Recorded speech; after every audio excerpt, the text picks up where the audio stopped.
Greetings, mighty companions, and welcome back to Practical and Healing Applications of A Course in Miracles with me, Anna Rebecca Quinn.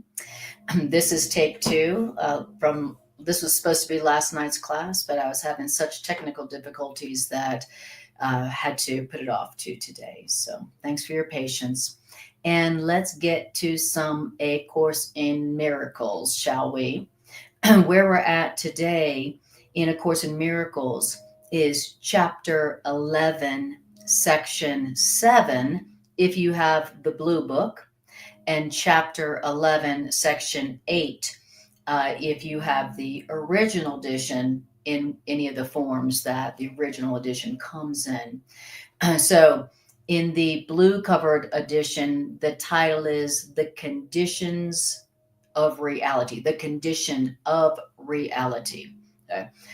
How do you know when you're experiencing something that's real? The conditions of reality. How do you come to experience? How do you create the conditions that bring about reality, the real world? And if you are, and then the title of this section in the original dictation is called The Real World.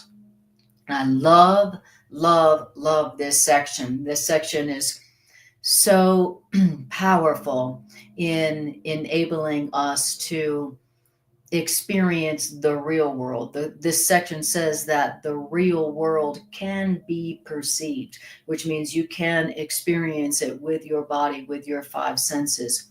And this section tells you how to experience the real world, which is here right now to be experienced. You don't have to die to experience the real world. Okay? The real world comes from a choice that we make for what we want to see. So we're going to hear about how to experience the real world, how to recognize it, how to experience it, and how to stay in it. Right? So if you are experiencing a world that you are not enjoying, if you don't like the world as you are experiencing it right now, and you would like to experience a happier, a healthier, a safer, a world where nothing dies, where there is no death, a world that is dominated by love, not fear, this is the way to exchange the world you are experiencing now for the real world, the happy world, the loving world, where that's all there is. I know it's hard to believe that you can experience a world like that. It sounds like a dream, but really the Course in Miracles tells us that the unloving, unhappy world is really the dream, right? The impossible dream. So that's what we're going to do today. And I'm going to check to see if you guys on Facebook can see me. I've been having issues streaming to Facebook from the StreamYard. So let's see here. Let's see. Well, I don't see us yet, so we'll see. Okay. I see us on, actually I do. I see us on Facebook right now, which is wonderful. And I'm going to go and I'm going to make it public. All right. Change audience. Yes. Okay. So guys, I can see you. I can see your YouTube comments for sure. And I think I can see us. I think I can see your comments on Facebook as well. So I'll be checking in with that. All right, you guys ready to hear about the real world and how to experience it? I am. I am ready to experience the real world. I am ready, because the world as I perceive it right now is quite terrifying, quite frightening. And so if there is a way to experience a world that is not frightening, that is dominated by love, that's what I want to see right about now. All right. So, okay. So it says the real world. The world as you perceive the world cannot have been created by God, the creator, because the world is not as you perceive it. God created only the eternal, and everything you see is perishable. That's what it means to say that God created only the eternal, but everything you see is perishable. And that's what it means to say that the world as you see it cannot have been created by God. Okay? Because then it says, so since God only creates the perishable, and so that means, and then everything you see is perishable, that has to mean that there must be another world that you do not see. So God couldn't have created the world as we see it, because everything we see in the world is perishable, and everything that God creates is eternal. So God couldn't have created the world, the perishable world that we see, where everything ends, decays, or dies. But God only created the eternal. So that must mean that there must be another world that you just don't see. I love that thought, that God didn't create the perishable. God only creates the eternal, which means there must be another world that we don't see. What kind of world? A world where nothing perishes, a world where that is not dominated by death, a world where it's not true that the only things that are real in life are death and taxes. There is another world that God did create that is not a perishable world where nothing dies. Okay? A world where nothing dies. That is the world that God has created, that must be there for you to see. Okay. So remember, just because you don't see it doesn't mean it's not real, right? That's the ultimate arrogance and ignorance of the ego. The ultimate arrogance of the ego is that, and ignorance is that the ego thinks, well, if I can't see it, it must not be true. But can you see love? No. Can you see oxygen? No. Can you see gravity? No. But these are things that even though you can't see them, then you know they're there. And so, and according to the Course, there's a whole nother world that is there, that is eternal. Nothing dies in it. It doesn't die. It's not the perishable world that you can see. I love that. It's very hopeful. And it did say that you can see. Okay? It's a world that you can see, that you can perceive. It says the Bible speaks of a new heaven and a new earth. Yet a new heaven and a new earth cannot be literally true, because the eternal are not recreated. But to perceive anew is merely to perceive again. And to perceive anew implies that before you were not seeing at all. So the Course of Miracles says, if you are not seeing the eternal, then you are not seeing at all. All right. So that was paragraph 1. And then it says in paragraph 2, what then is the world that awaits your perception when you do see? When you do finally see reality, what is the world that awaits you? All right, so we heard the world we see is perishable, so God didn't create that, couldn't have created that, but God creates only the eternal, which means there must be another world that you just don't see. Okay. Now, what is that world that is awaiting you when you do finally see? Okay. The world that is not perishable, where the world where nothing dies. And so there's nothing to fear. Okay.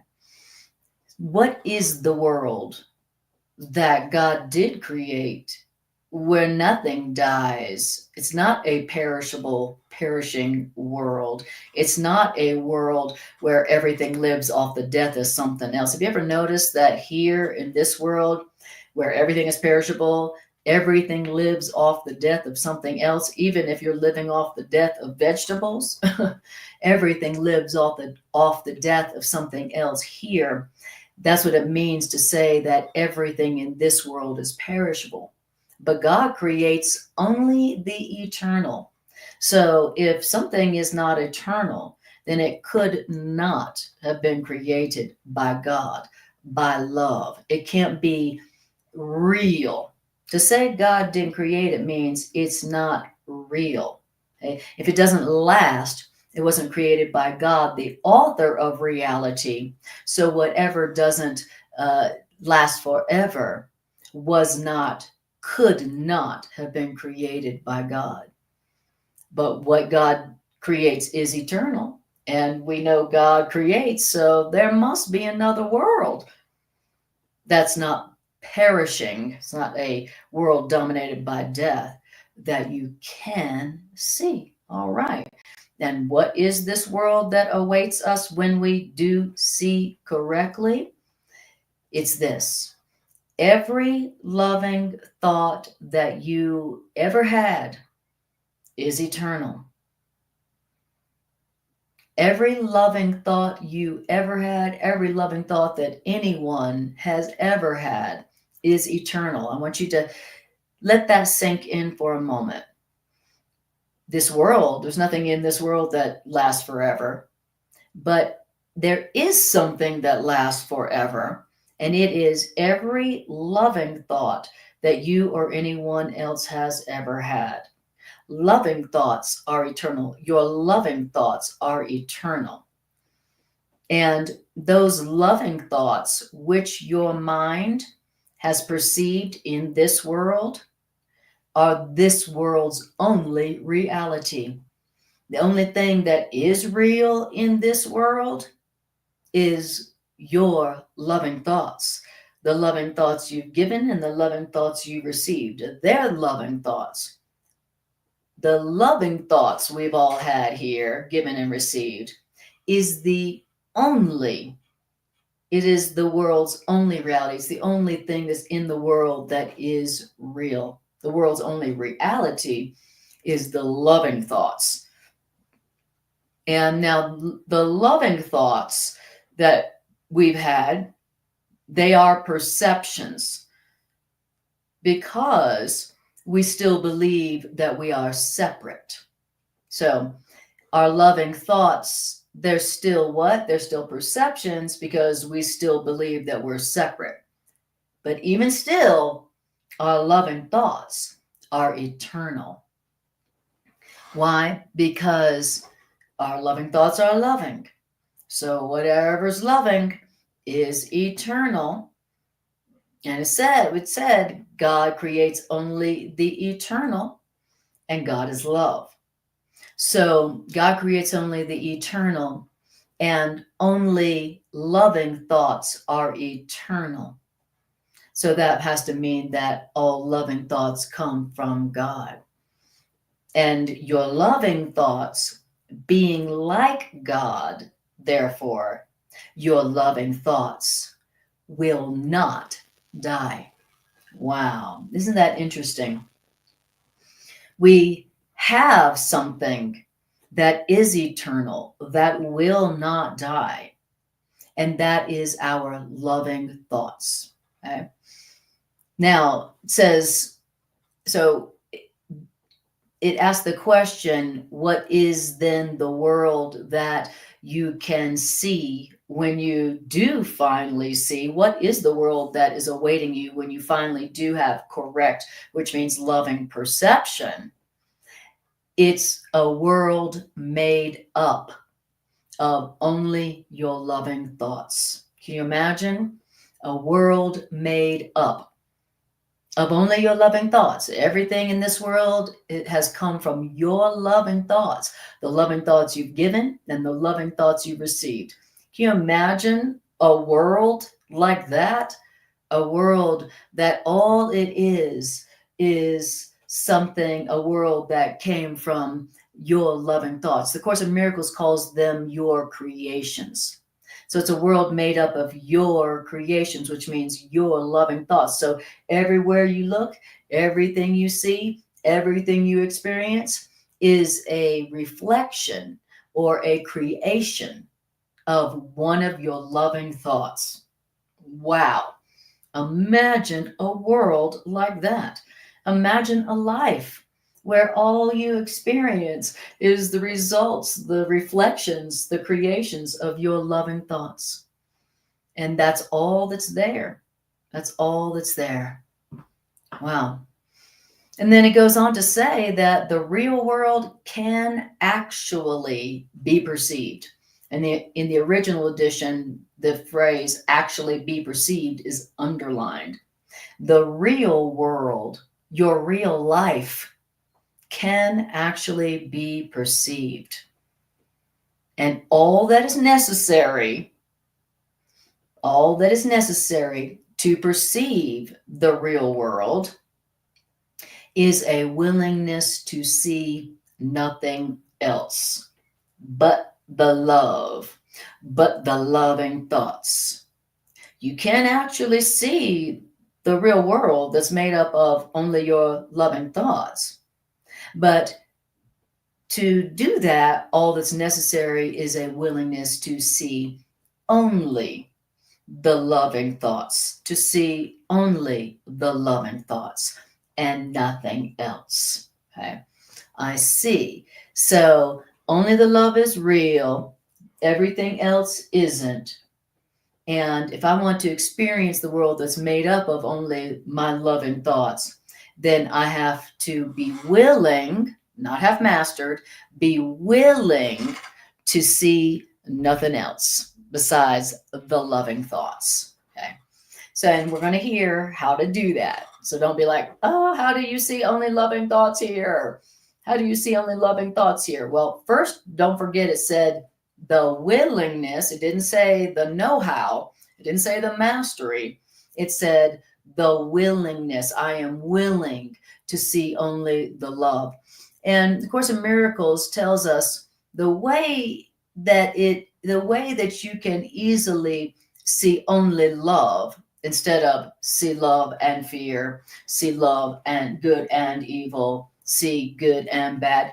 The way that it is possible for you to see only the love is to accept the fact that everything you're seeing is either love or it's a call for love. Say, so either way you're looking at love, either way you're acknowledging love. If everything you see, the Course in Miracles says that is the one right use of judgment. That is the one right judgment, correct perception, to see everything in your experience as either love or a call for love. Because when you see something as a call for love, if it's not loving and you see it as just a call for love, you are seeing that thing as a reminder of love, the love that person is denying to themselves. That's one way to see only the love. That's one way to be willing to see only the loving thoughts. Okay. All that is necessary to experience the real world that's made up only of your loving thoughts is to the willingness to see only the love. Love, call for love. Call for love, love. Either way, you're seeing only love. Okay? And that's what we're learning how to do here, right? We're learning how to see only the love. Okay? Now, let's go here. Now, here we go. Okay. And hi, Trisha. So now I can see my Facebook comments as well. Hallelujah. It's a miracle. Hi, Irene. Finally, what a miracle. As you know, I've been having such a challenge. I've gone to a new streaming platform, a StreamYard, and I hadn't been able to also stream live to Facebook from here as well as my YouTube. All right. Hi, Irene. Lovely to see you. Okay. All right. So we're talking about the real world, a world that is not the perishing world where everything dies and everything lives off the death of something else. And the only thing that seems real and true is death and taxes. Okay? There is the real world that we can perceive. And all that is necessary is a willingness to see only the love. Okay. Right. Exactly. I love it. Today is the perfect day. Exactly. And also, this is the last day of 2024. So, talk about a New Year's resolution. This is the ultimate New Year's resolution. In 2025, I want to experience the real world. I want to experience the world and the life that is just made up of my loving thoughts, the loving thoughts I've given and the loving thoughts I've received. That's what I want to experience in 2025. Okay. So this section is telling us how to do it, how to get there, how to experience this world that God did create. There is a world that God created.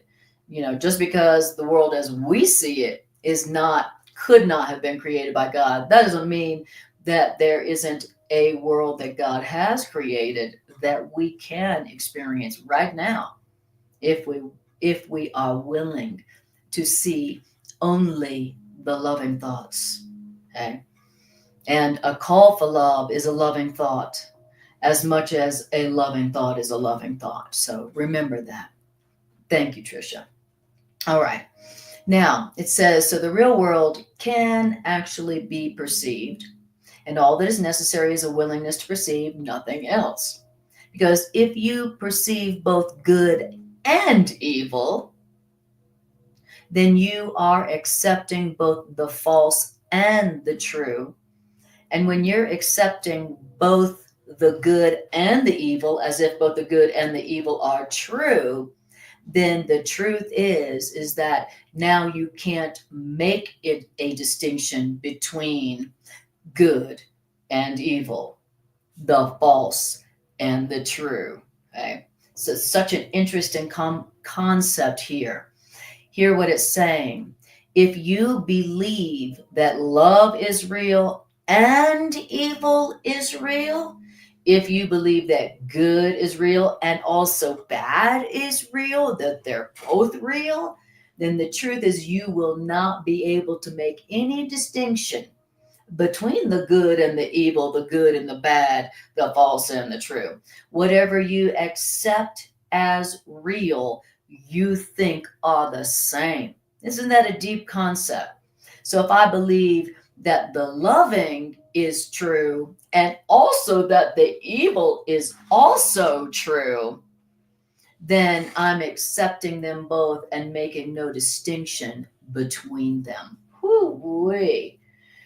And it's so true, because you see how it's like, we really believe that both good and evil are true, not understanding that no, only one of them is true. Only one of them is true. But if you think they're both true, then you will, so what does it say? It says you'll be able to make no distinction between the good and the evil. Isn't that so deep? So this is telling us how to perceive only the good, only the loving as true. And it's teaching us how to, when we think we see an opposite to good, when we think we are seeing an opposite to love, that we're not seeing something real and true. We are seeing something that's false. I mean, it's not true. It's not real. And so the Course in Miracles is teaching us how to how to make a true distinction. And the distinction between the good and the evil is only one is true. And that is how that is how the so-called evil, the so-called bad is dispelled. Not by going, oh God, that's horrible. Oh no, what we're going to do about it? Now I have to defend myself. Now I have to make myself safe by attack from that. The way to dispel the evil is to realize that there is no opposite to good. There is no opposite to love. There is no opposite to love. And so whatever seems to be an opposite to love isn't real. It isn't true. And that's how we dispel the so-called bad or the so-called evil. The Course in Miracles tells us that there is no opposite to love. It's not, that whole concept of duality, like, well, the nature of reality is dual. The Course in Miracles does not agree with that. The Course in Miracles says, no, the nature of reality is not dualistic. Good and evil don't both exist. I know that's so radical. It's so radical. But that is the way that so-called evil or the bad or the false is dispelled. It's not attacked and vanquished and won over by the good. The good comes and kicks ass and vanquishes the evil. That is not how what we consider evil or bad is undone. It is seen correctly. We've been talking about correct perception. Correct perception sees. It still seems to see an opposite to good, an opposite to love. But correct perception goes, but that can't be true. That can't be real because it's not loving. And since it's not loving, then it can't be eternal. It's so powerful of a concept. Wow. Now, the ego sees some good, right? But the ego never sees only good. Okay? So the ego sometimes goes, oh, look at the good. Look at that innocent little child, right? So it sees some good, but the ego never sees only good. So the ego sees good and evil. The ego sees good and bad, and since they both seem and since we both think we think they're both real, then now we don't perceive any distinction between the good and the evil. Woo wee, man! And since the ego sometimes sees some good somewhere, so the ego is like, I see good in some people, sometimes in some situations when I'm getting my way. The ego sees some good sometimes in some people, but never only good, right?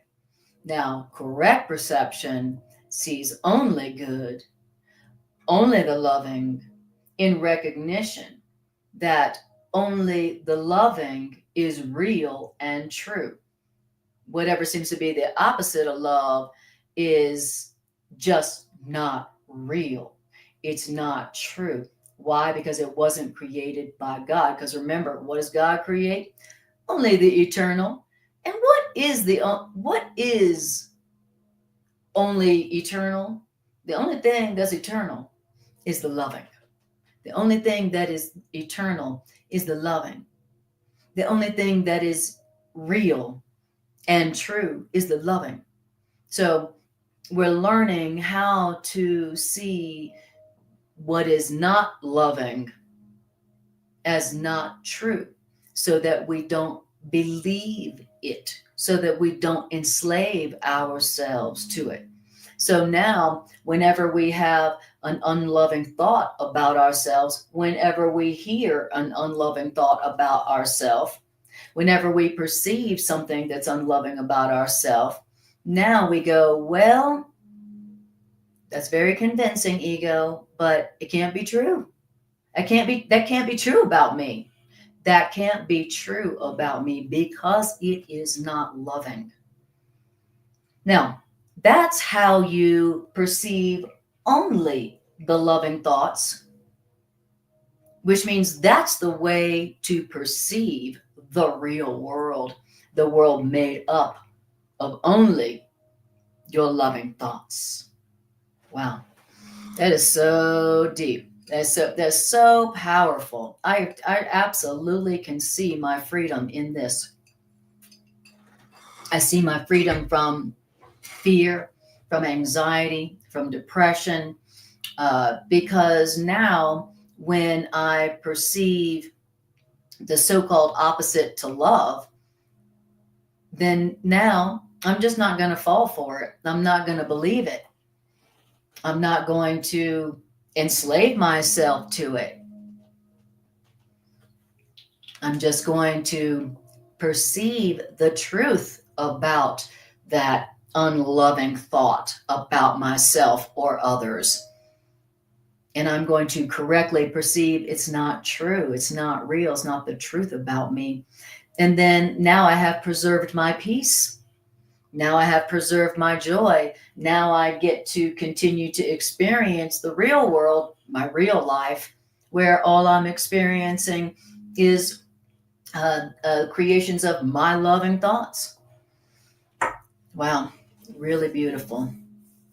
Okay. Hi, Carolina. I love it. Okay, wonderful. Excellent. So, yeah, so now I see that I wonder if I'm live on YouTube because I'm only seeing Facebook. All righty.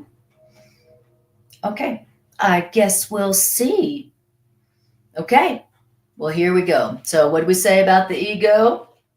The ego sees some good sometimes in some people, in some situations when I get my way. But the ego doesn't see only good. So your right mind sees only the love as real, as true. All right, YouTube, thank you. All right, excellent. Thank you for letting me know, YouTube. Thank you. Thank you, thank you, thank you, Light Upon Light. And thank you, Brian. Wonderful. Excellent. Thank you guys for joining me in my off schedule today. I don't know if you heard, but last night when I was trying to go live, nothing was working. It was like a total technological defense was going on. And I just had to accept that was good, that's the way it was supposed to be. So, and now I can see why I feel so much better today. So, all right. Now, because the ego sees some good sometimes in some people, but not only good, that is why the ego's perceptions are so variable, right? The ego's all over the place, One moment it's seeing some good, and then next moment it's seeing some evil, and then over here it sees some good, and then it sees some bad over here, then it sees some true over here and some loving over here, and then it sees the bad and the false over here. The ego is extremely fractured, bipolar, whatever. The ego's all over the place because the ego doesn't see only good, right? That's why the ego is so bipolar. Now, the ego does not reject goodness entirely. The ego would never be like, there is no good. Why?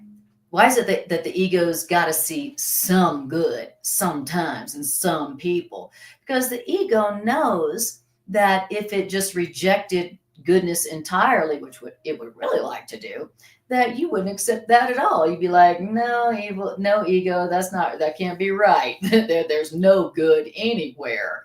So that's why the ego's like, okay, well, here's some good over here, and here's a little bit of good over here, and here's some good over here sometimes. Because it knows that you've got to have that you just wouldn't accept it if the ego was rejected goodness altogether. So it's got to be like, oh, there's a little bit of good, there's a little bit of good. But since the ego also perceives evil, then the perception of goodness that the ego sees isn't real either. Okay. If you see good and evil as both real, that means that your perception of good is not even an accurate perception at either. Wow, that's amazing. Now it says, and that's why the ego always adds a little something of the not good to the good, thus confusing good and evil, false and true, still further. That's what the ego's doing. It's confusing the false and the true. It's confusing reality and illusion by doing what? By going, oh, well, I see some good sometimes, but then other times I see evil. That's the way the ego is trying to confuse reality. Because perceptions cannot be partly true, which means if you believe in good and evil, if you believe in love and fear both, then you can't tell which one is true. If you believe in both false and true, good and evil, you will not be able to tell which one is true. Isn't that deep? Mm-mm-mm. That's right. Tricia says, watch your thoughts like a hawk. I like that. I like that. The hawk is my spiritual animal, so that's perfect for me. Exactly. Very good. And that's why that was the Course in Miracles calls it the judgment of the Holy Spirit. The Course says that there's only one right judgment. There's only one correct interpretation, and that is everything you see is either love or it's a call for love. And both of them bringing love to your awareness. Both of them, you're affirming that only love is real. Okay, so that's the one right judgment, the judgment of spirit, the judgment of truth. It's the way to see only the loving thoughts. And remember, it's only by our willingness to see only the love, only the loving thoughts, that enables us to perceive the real world, the world made up of only our loving thoughts. Okay, this is the way also to not be deceived by your ego. Okay, so when the ego begins telling you you're a loser, you're a failure, you're unworthy, you're not good enough, you're unlovable, you're unloving, you're inadequate, you're a failure, all those things, you're doomed, when your ego starts telling you those things, if you know the conditions for what's real, if you know the truth, if you know the difference between what's true and what's real and what's not, then when the ego begins telling you unloving thoughts about you, then you now have the ability to not believe it, to not fall for it, to not be deceived by your ego, which then does what? It then prevents you from feeling bad. Your ego's one goal is to lie to you about yourself, teach you that you're not loving and lovable, and make you feel bad. But if you know that if it's not loving, it ain't true, then when the ego tempts you to feel bad about yourself, then you won't fall for it. You won't be deceived by its very cunning voice and its very cunning logic. in a very, very cunning way, your ego knows what to say to you to make you feel bad about yourself, to make you believe that something besides the love is true about you. The ego is very cunning, very deceptive, and its one purpose is to deceive you about yourself, right? Because the ego is not you, right? And the ego knows that if you were to know the truth about yourself and accept the truth about yourself, that the ego would go back to the nothingness from which it came. And so that's why the ego is very cunning, very deceptive, and it knows it knows what works to make you feel unloving and unlovable. It knows because you trained it, you know. That's how the ego knows what your triggers are. The ego only uses what works to make you feel bad. So if the tricks the ego's been using to convince you that you are not loving and lovable, and that not only the love about you is true, if it doesn't work anymore on you, the ego stops using it. Okay, so the what the ego is using to make you feel bad about yourself, it's only doing that because it works. So this is the way to stop letting the ego's tricks and deceptions work. This is the way to do it. Okay. And you can only do it by knowing the difference between what's true and what's false, what is unreal and what is real. And what's the difference between what's unreal and what is real? Well, is it loving? That's the only way to tell the difference between truth and illusion. And if you think they're both real, if you think that the good and the bad about you and others, if you think they're both true, then you won't be able to tell the difference between the good and the bad in you, and you won't be perceiving correct. You just won't be seeing, right? If you aren't able to distinguish between good and evil, true and false, real and unreal within yourself, you just aren't seeing anything. You just are not seeing at all. All right. So powerful. Now, okay, great. So that was paragraph 3. Now we're on paragraph 4. Okay. Then it says, paragraph 4, to establish your personal autonomy, you tried to create unlike your creator, believing what you have made to be capable of being unlike God. That's what you did. I want to be my own creator. I want to be my own self. I want to be independent. I created myself. That's what it means to have tried to establish my own personal autonomy. I came from myself. I'm a self-made woman. I'm a self-made man. And so to establish our personal autonomy, then it says we believe that what we made is capable of being unlike God. In other words, we believe that we're capable of making something that's not loving. Yet everything in what you have made that is loving is like God. So whatever you have made that's loving, whatever loving thoughts you have made, which means whatever you have created with love, with loving thoughts, that is like God. That is true, and it's like God. Now, so you are capable of creating that which is like God. Isn't that awesome?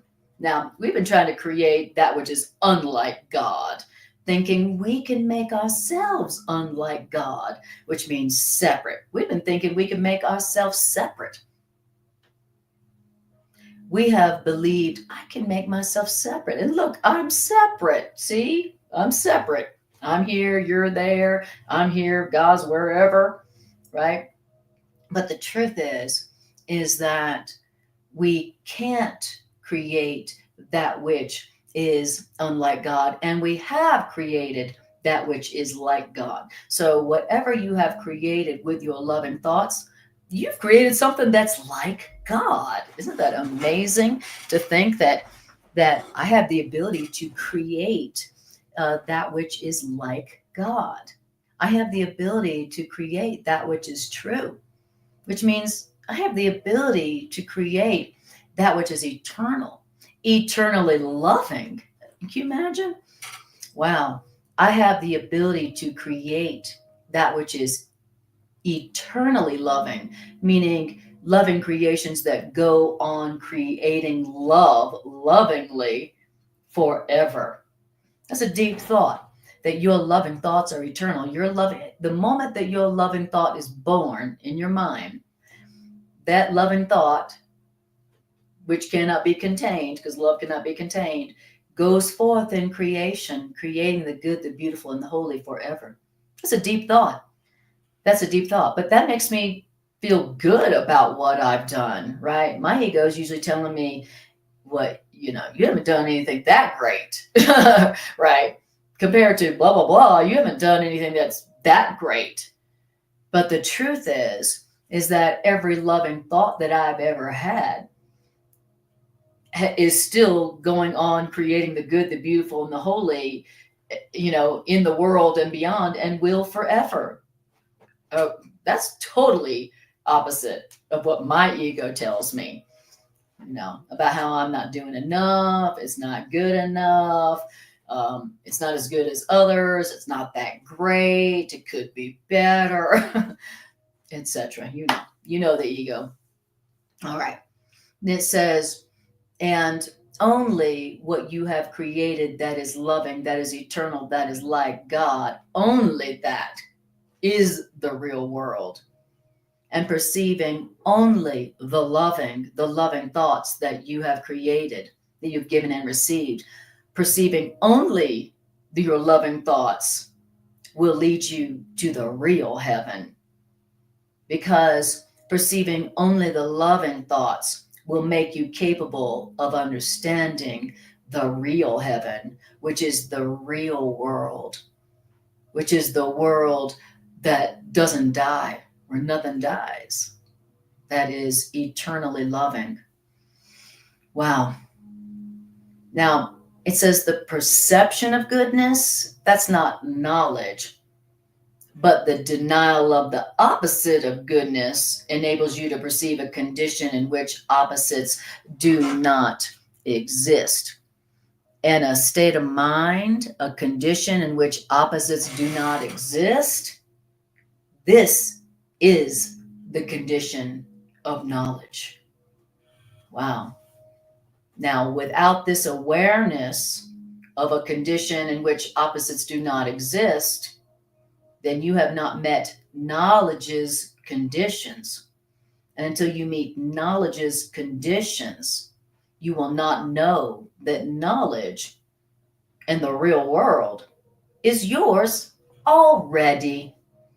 Wow. When I meet the conditions of knowledge, the conditions of the real heaven, the real world, then I will know that the real heaven, the real world is mine already. Wow. It won't be like, okay, now I gotta go find it, get it, figure out a way to get in. When I meet the conditions of knowledge, then I will know that I will experience the real world as already mine. That's amazing. And what are the conditions for knowledge? The conditions for knowledge are an awareness, a state of mind in which there is no opposites. So a state of mind where there's not good and evil, false and true, the real and the unreal. It's a state of mind where I know that only love is real. There is only love. That's all there is. And there is no opposite. And what looks like it's not loving, what looks like it's evil, is just a call for love. It's just a denial of love, right? That's a state of mind where opposites don't exist. That is the conditions. That's the awareness. That's the awareness that is the condition for knowledge. So if you really want to really know the truth, then the truth, knowledge, comes from an awareness that there is no opposite to love. There is no opposite to good. Whatever you see that seems to be the opposite of good, whatever you see that seems to be the opposite of love, it's not true. It's not real. It's an illusion. It's an illusion. And we know that it's possible to see things that we think are one thing when in reality it's another thing. There's a million illusions, optical illusions, magic tricks, marketing, you know, where where one thing appears to be one thing but is really not. That's an illusion. So when something looks like it's evil and it looks like it's not good and it looks like it's an opposite of love, that don't mean it is. That doesn't mean it is an opposite to love. That doesn't mean it is evil. It just means that you're seeing an illusion. You're seeing something that is not real. But we see things that's not real all day long.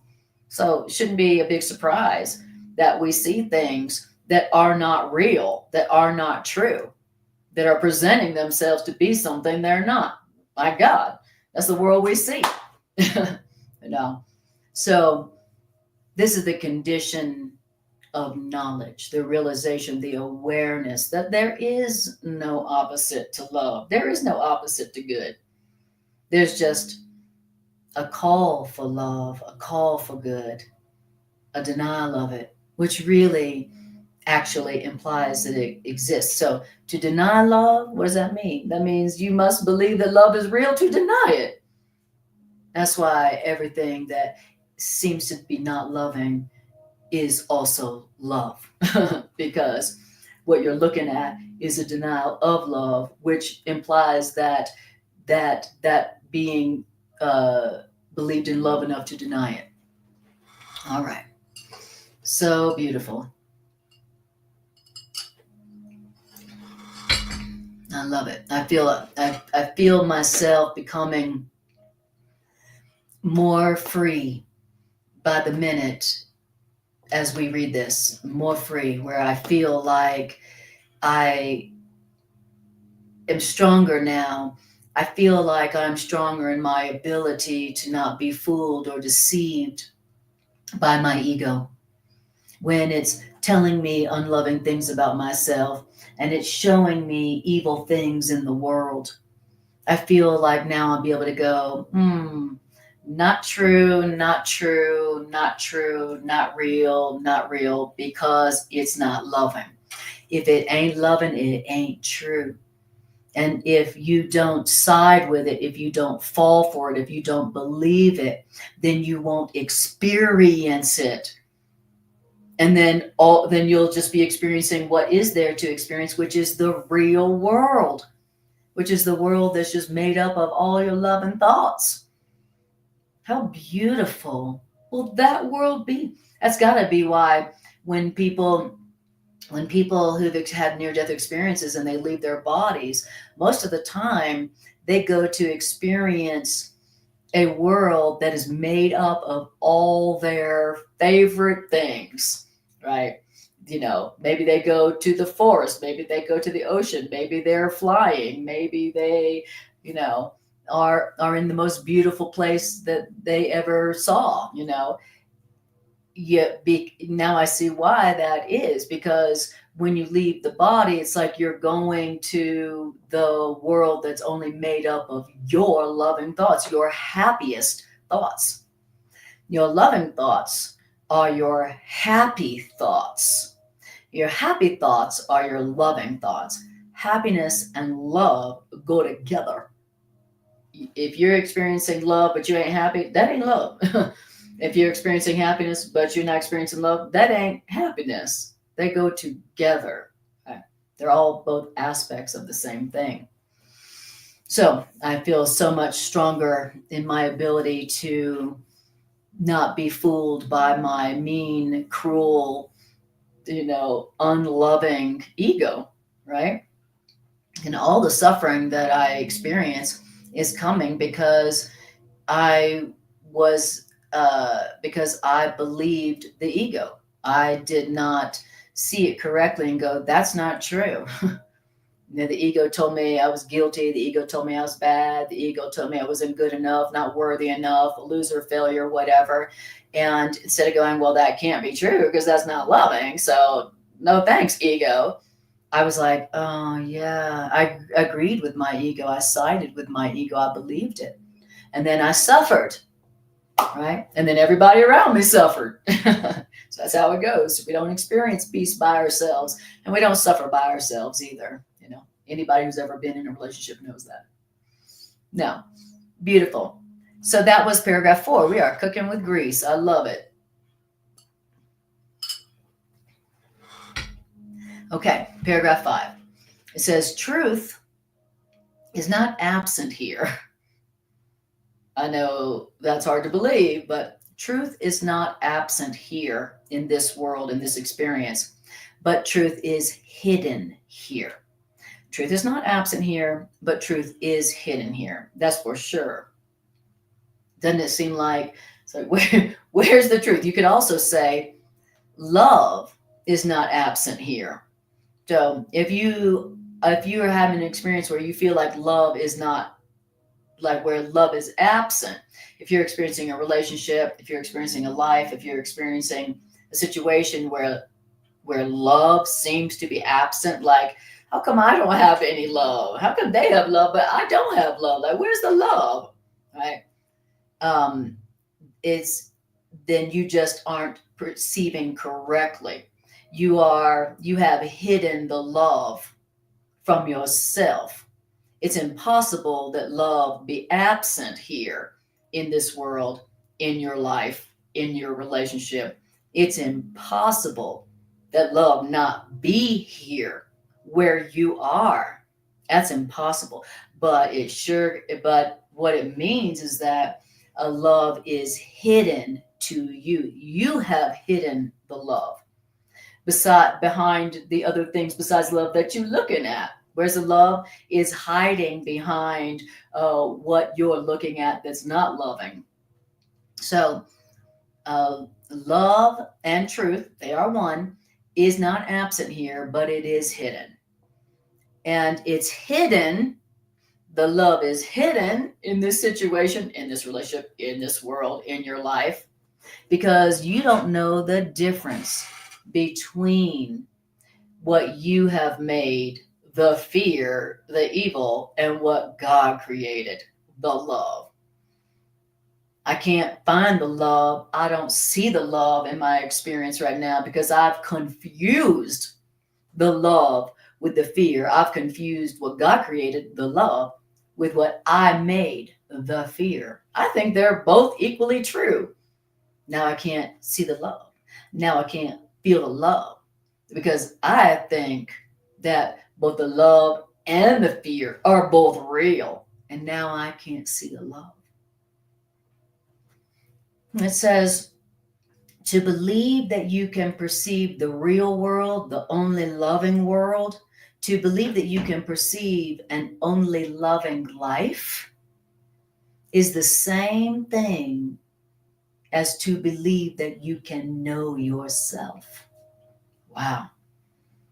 To believe that I can perceive the real and only loving world is the same as to believe I can know myself. To believe that I can perceive the only loving world is to believe that I can perceive my only loving self. My true self is my only loving self.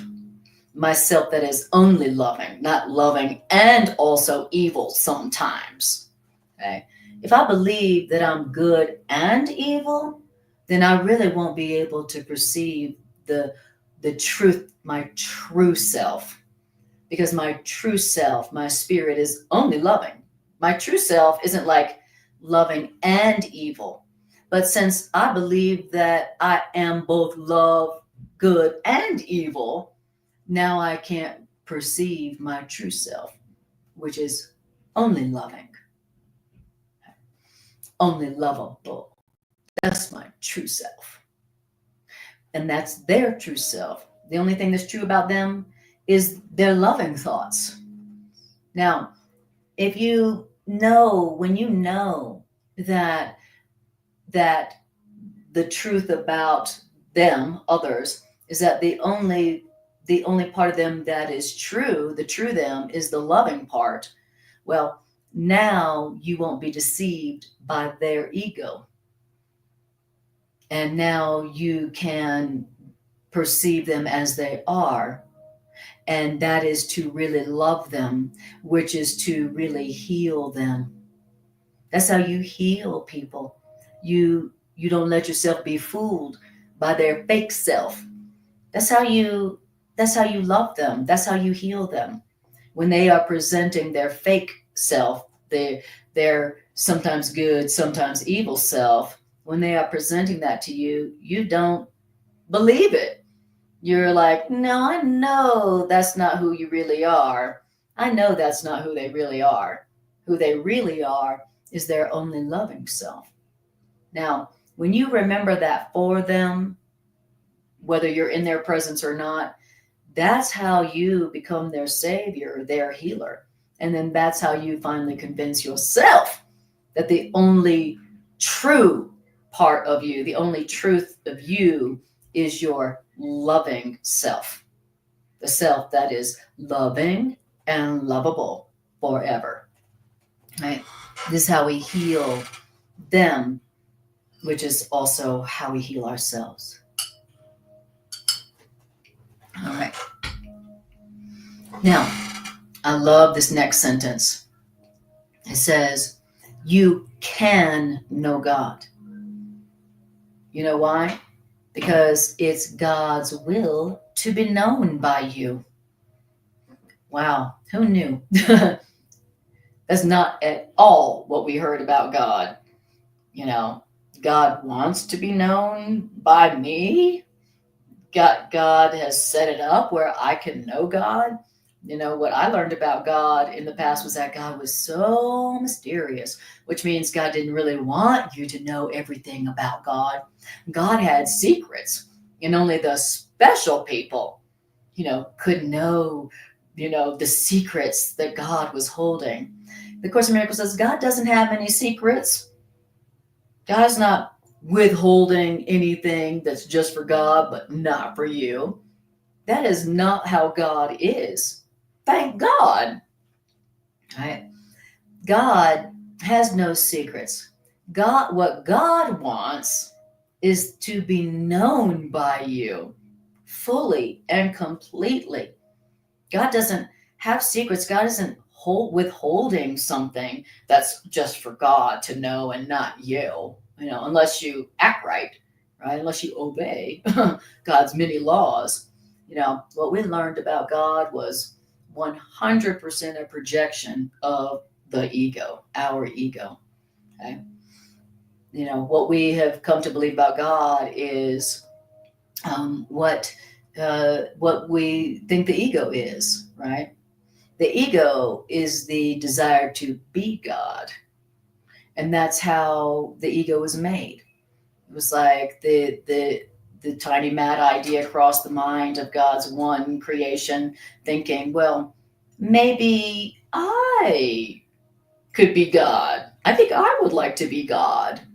But now here comes the ego, right? Now here comes all of this belief in separation, where now all the ideas of war and death and lack, it all came from that one idea, that where the tiny mad idea that crept into the mind of God's one creation, that maybe it could be God. And now the ego, that's all it does. It goes around acting like God. The ego goes around acting like it is the author of reality, that it can judge what everything is. That's what our ego is. It's the part of us that is acting like or believing like we are the author of reality. The reality is ours to establish, And the reality that we're establishing from our personal autonomy is an unloving one, where not everybody deserves love all the time. Only some people do some of the time, as judged by me. Okay? That's what the ego is. It's the part of us that wants to be God, and so is judging reality as if it's the author of reality, and it's judging it unlovingly. That's what the ego is. Now, this says, so you can know God because it is God's will to be known by you. God wants to be known by you. That's all God wants, is to be known by you, that you know God's love for you, and that you know God's love for you. That's all. That's God's will. That's all God wants, is to be known by you. That's so powerful. Now, the real world, the real heaven, the only loving world, is all that Spirit has saved for you out of what you have made. And perceiving only the loving about you that Spirit has saved for you out of the rest of the crap you made. Perceiving only that is freedom, is happiness. Because only perceiving the loving that Spirit has saved for you out of all the rest you have made, only that recognition says, because that is the recognition that reality is only what is true. Reality is only what is loving. Hear that. What's true is only what is loving. What is real is only what is loving. And your higher self, your loving right mind, your appointed friend, Holy Spirit, the voice for healing, and the voice for God in you, has saved for you only what is loving out of all you made. Okay? We made a lot of stuff. Right? We've had a lot of thoughts. How do we create? With our thoughts. And so your loving right mind has saved for you only the loving out of all that you have made. Thank you, Spirit. Thank you for that. That's really loving. That's really loving. Thank you, higher self. Thank you, true self. Thank you. Beautiful. And I notice that your higher self, your loving right mind, has saved it for you, which means that somewhere in your mind is all the loving thoughts that you gave or received.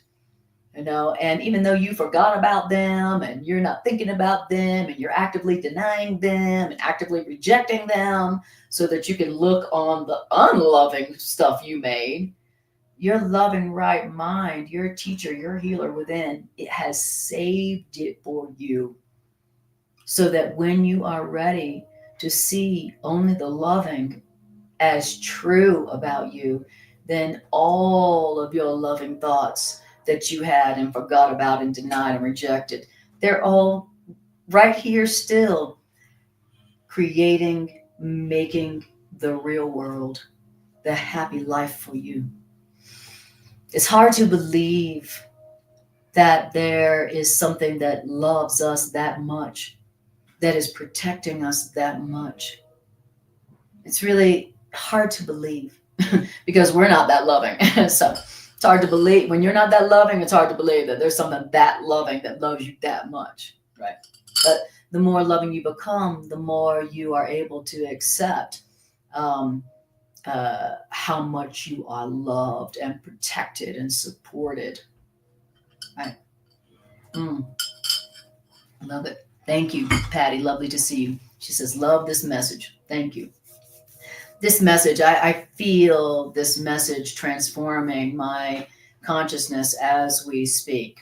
And I see how this message is also going to enable me to be an even more powerful healer, savior, teacher for others, because now my only message to them, I'm going to be able to protect others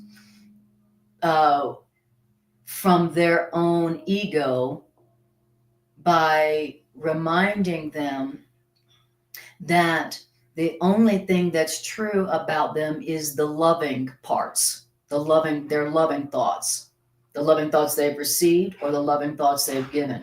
So now I will be able to be more protective of the peace of others, because I won't let them be deceived by their ego. I won't join with their ego. I won't agree with their ego. I will remind them that the only thing that's true about them is the love about them, the loving. That's it.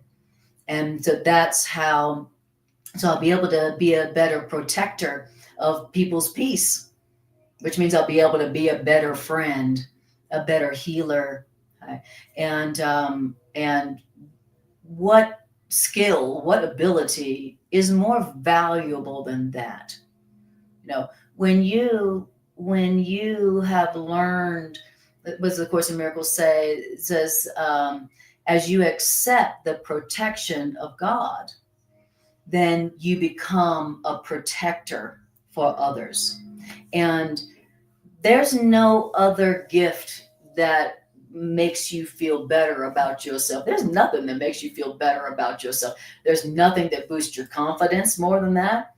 There's nothing that makes you feel more worthy of love than being protective, to being a loving protector of the peace and the joy of those that the universe sends you. There's nothing that makes you feel better about yourself.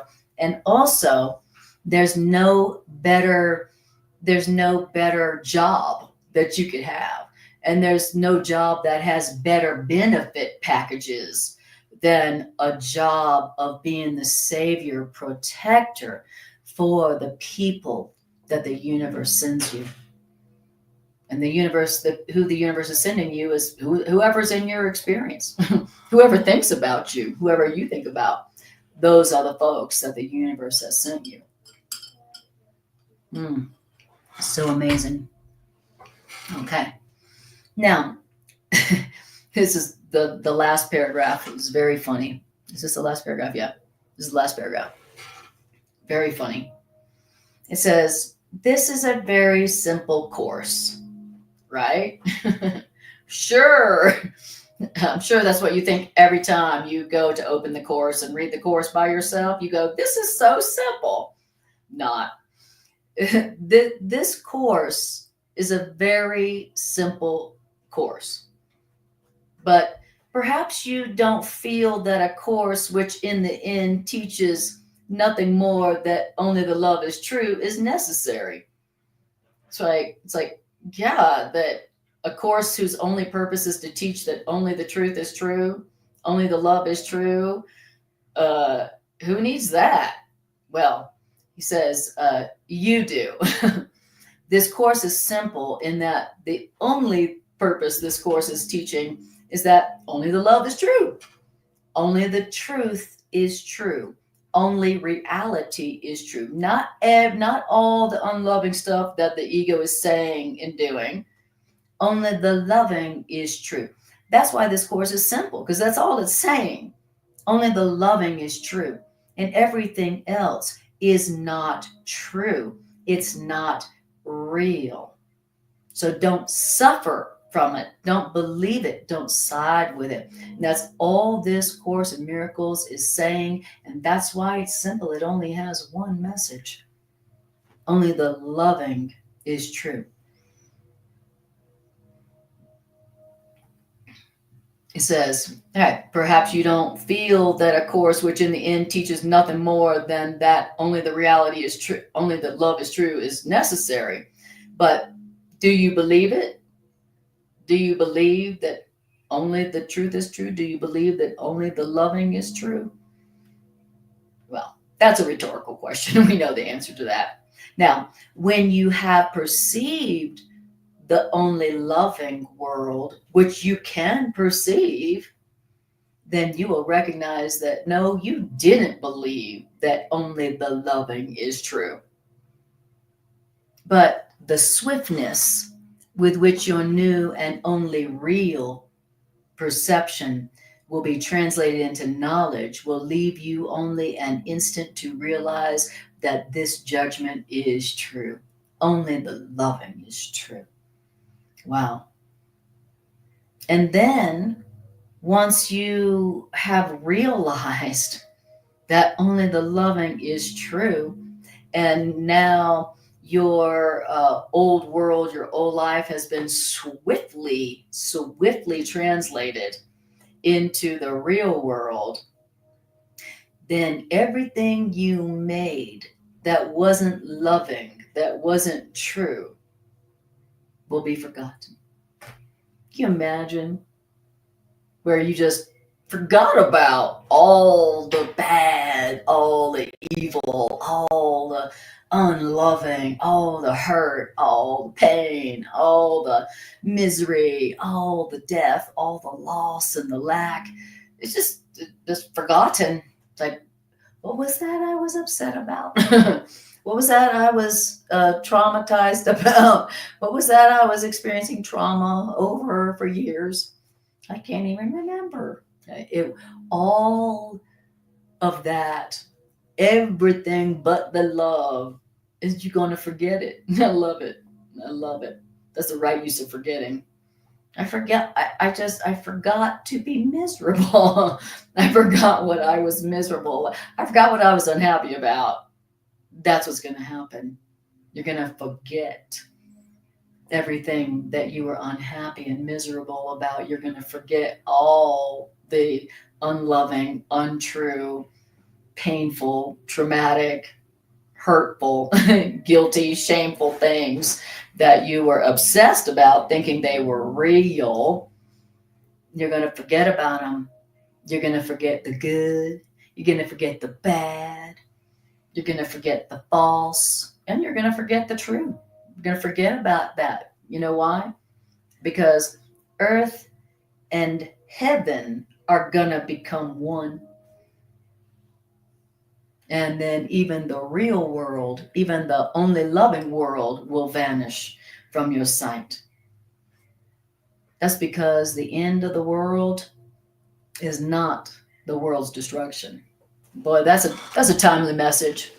The end of the world is not the end of the world as you've known it, is not its destruction. The end of the world as you know it is simply the world's translation into heaven. In other words, the reinterpretation of the world is the transfer of all your perception, all your uncertainty into knowledge, which is certainty. Wow, that is so powerful. And I love it, the whole concept of the end of the world, the apocalypse, that's a big theme, especially these days, right? And so, we've learned that the end of the world is destruction. The end of the world happens in a battle between good and evil. That's where the world ends, with a battle between Jesus and the Antichrist, between good and evil, between, whatever, right? It's a battle. It's Armageddon. It's destruction, right? But the truth is that the world does not end in destruction. The world is the idea of destruction. So how could more destruction end something that's the idea of destruction? How can the idea of destruction end the idea of destruction? The idea of destruction is only going to make the idea of destruction stronger. So if for the idea of destruction, the world, to end, it's got to meet with its opposite, which is knowledge, which is truth. So the end of the world, as you experience it, the world of destruction, it ends as the world is reinterpreted, as the world is reinterpreted reinterpreted, which means translated into only the loving reality. So that's how it goes. That's how it's going to happen. Whatever it is you're suffering with right now, it ends when it is reinterpreted. When it's when it's translated into heaven. And what is heaven? Heaven is the awareness that there is no opposite to love. There is no evil, there is no bad, there is no false. That is true. That is heaven, is the awareness of a condition in which opposites do not exist. There's only love. Only love is real. That's what heaven is. It's the awareness. Only love is real. Only love is true. Everything else is a fantasy. Everything else is a dream. Everything else is nothing but a call for love. Now that's how the world ends. It's translated into an awareness, a state of mind, where there is no opposite to love. Love is all there is. And then that's all you experience. Wow. Beautiful. Hi, Laurel. Lovely. Laurel says, thank you for your words of love and for creating more peace in our world. Thank you, Laurel. Thank you. So, what a beautiful and perfect lesson for New Year's Eve day, because, let's decide that in 2025 or whenever you're watching that you want to experience the real world. You want to experience a new world, a real world, something that truly is new. And to experience the real world, the world that's made up of only your loving creations, your loving thoughts, the world where you are not the fear slave of your ego anymore. You're not the fear slave of anybody's ego anymore. You're really, truly free of the ego because you can't be deceived by the ego anymore. Let's choose for that kind of world in this upcoming new year. And thank you, God, for the Course of Miracles is telling us how to experience the real world, a truly new heaven and a truly new earth. This is the way to do it.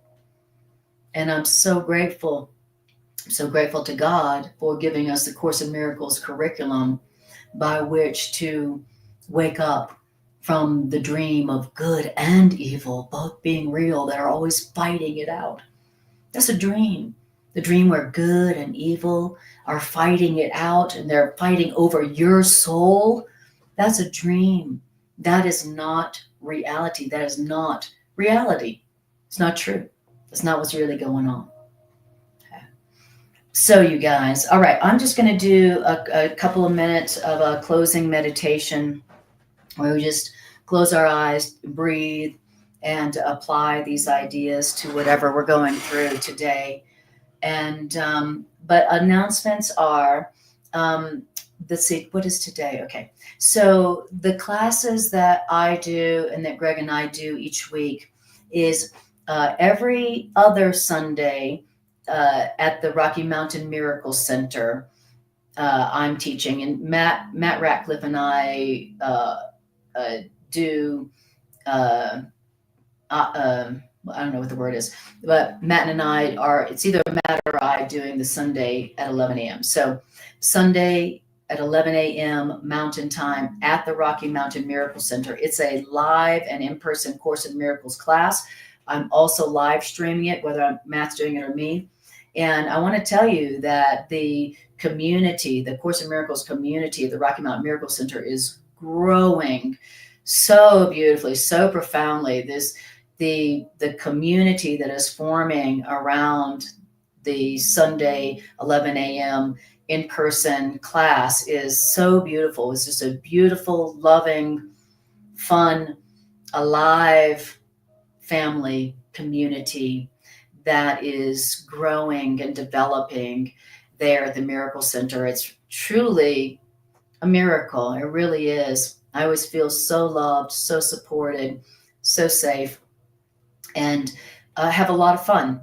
So if you are looking for an in-person Course in Miracles class and a beautiful, loving, fun Course in Miracles community, that's what's happening at the Rocky Mountain Miracle Center every Sunday at 11 a.m. Mountain Time. And if you can't join us in person, then I'm live streaming it on my YouTube and Facebook page as well.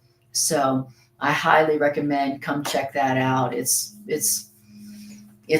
the way the real world is, where you're surrounded by beings who are learning that only the love about you is true and only the love about them is true.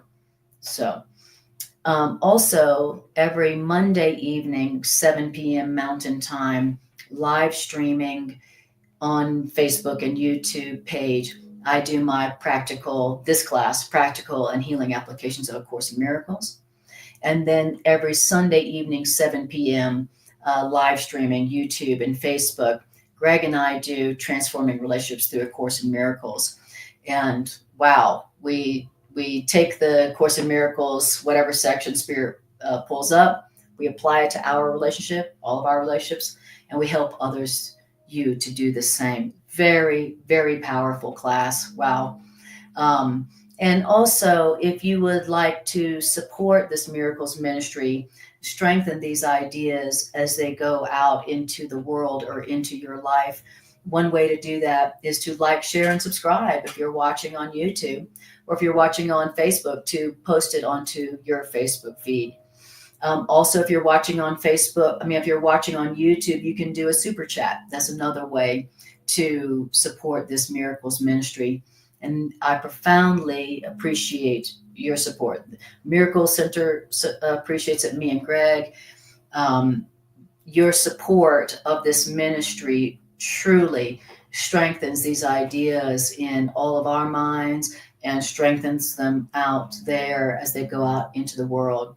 When you like, share, and subscribe, you're telling the YouTube algorithm that this content is valuable, and it sends it out to more YouTube users. So thank you for doing that. I appreciate that. And also the world that is being healed by these ideas thanks you as well. Truly, you are doing the world a profound healing service by taking these ideas in, sharing these ideas, supporting them in any way that you do. I appreciate it, and the world appreciates it. All right. So if you are able to, I want you to close your eyes and take a breath, and we're just going to, for a couple of minutes, take these ideas and use them, breathe them in. All right. So I want you to take a breath. Now I just want you to notice how you feel having heard these ideas and having heard them surrounded by this healing circle of mighty companions.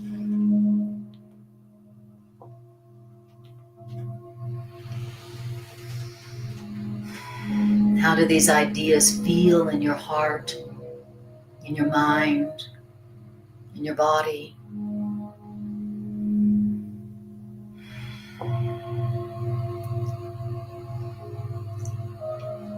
All right, let's use them. I want you to bring to your awareness a situation or a relationship where you are experiencing something besides love.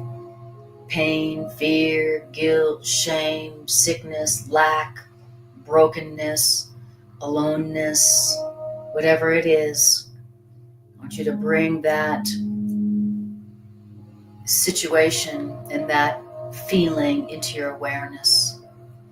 See it in your mind's eye. Where is it right now that the ego is tempting you to see yourself as unloving, unlovable, inadequate, unworthy, lacking, failing? guilty. Where is it right now where the ego is tempting you to see yourself as unloving or unlovable? Where is it right now that you are tempted to believe that there is something that is also true about you besides the love? Where is that? What is that?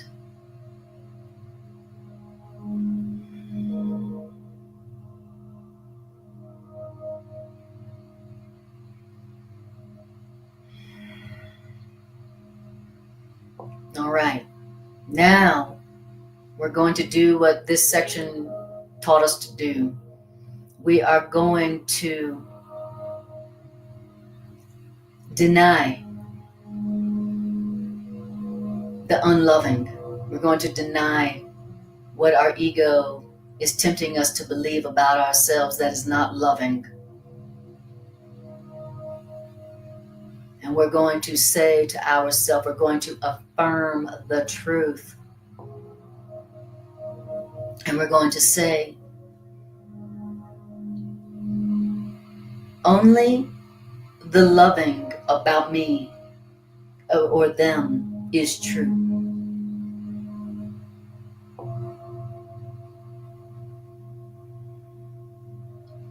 There is not good and evil in me.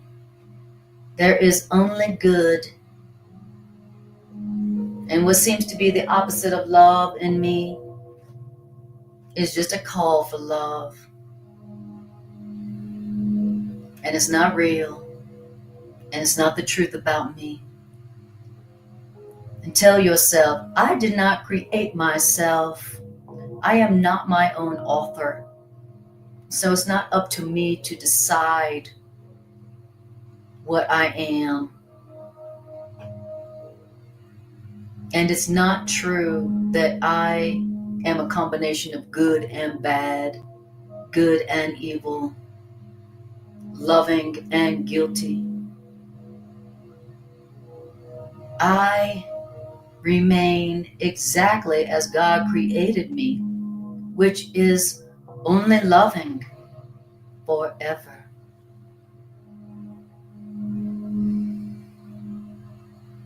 And then say to yourself, and I am willing to see nothing else in myself or in others right now. I am willing to see nothing else but the love in myself and others right now. I am willing. Help me, Spirit. I am willing. Help me, Spirit, to see only the loving as real and true right now in myself, in this situation, in this relationship.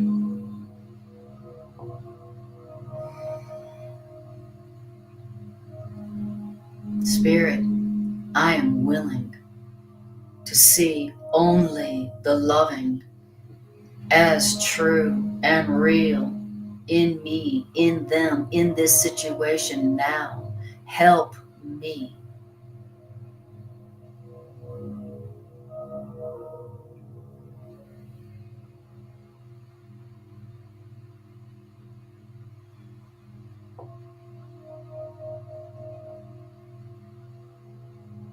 Tell yourself, I want to see the real world.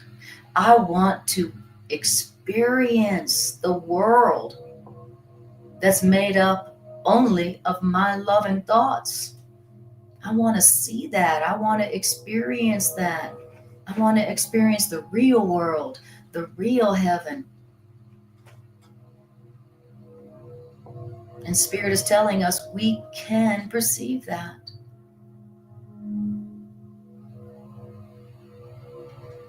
And so that I can experience the only loving world, the only loving life, I am willing to see only the loving as real and true.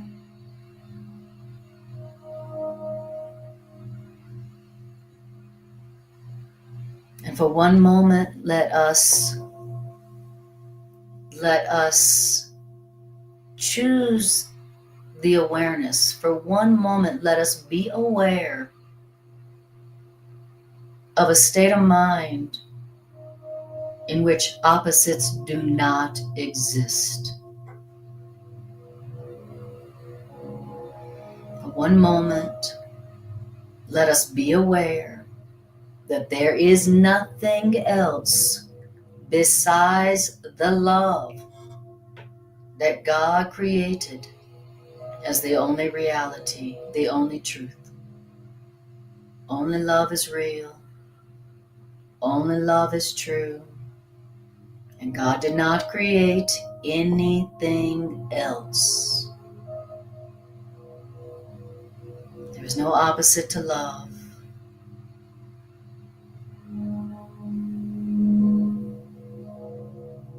Only love is real. Only the loving is true.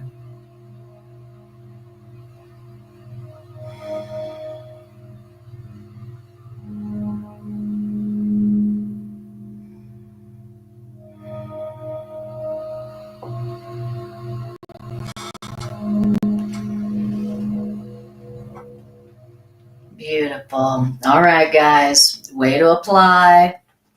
Way to apply. I love the closing integration meditation where we take the ideas and we apply them. That's where we learn that they are true, by using them in our life right now. I appreciate you all more than I can say. Thank you for your support. Thank you for appreciating this. Thank you for sharing this. Thank you for supporting this. And just thank you for being here, truly. If you weren't here, I couldn't do what I'm doing. I couldn't allow it to come through me if there was nobody here to who to receive it. So truly, I need you as much as you need me. So I appreciate you all more than I can say. I love you, and I'll see you next time I see you.